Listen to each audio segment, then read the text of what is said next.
Give me a yes or no if any of you heard about this. Did you know that in April of 2025, black women lost 106,000 jobs in a single month? How many of y'all heard about that?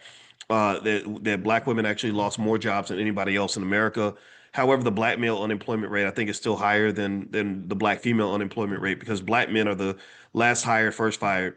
Black men are the most rejected group of people in the country when it comes to this economic system. Black men are the ones who are least welcome into the master's house when it comes to economics. And I say the master's house because that's what it is. When you have a culture where every black boy is trained to go work for a white boy, right? Every black boy is going to grow into a black man who's trained to go look for a job for another white man. I want to just be 100% crystal clear with you and be honest with you and let you know that you're setting him up for economic disappointment and at worst financial self-destruction. Like I just have to be clear about that. And I don't and I know that this is jarring for a lot of people to hear because they want me to say it nicely.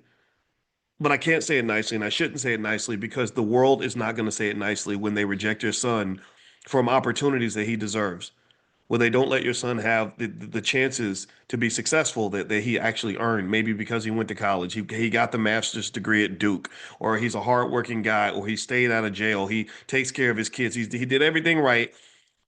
But every single statistic that I could put in front of you right now tells us with 100% clarity, with no ambiguity whatsoever, that the black male is the least desired economic partner in this entire economy. Nobody wants to hire your son.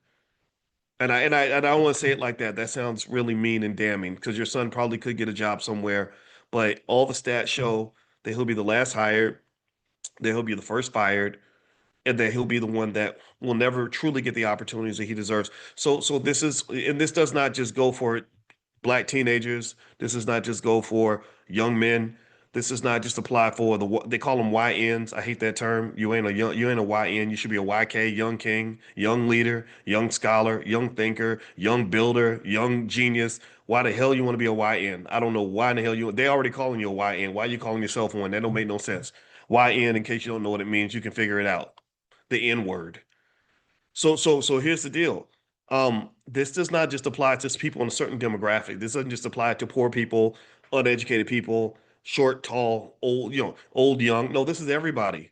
I am 54 years old, and I can tell you that even in my own family, I'm a 50, not no, let me say it again. I'm a 54-year-old man with a PhD in finance who had more education by the age of 25 than most people will have for the rest of their life.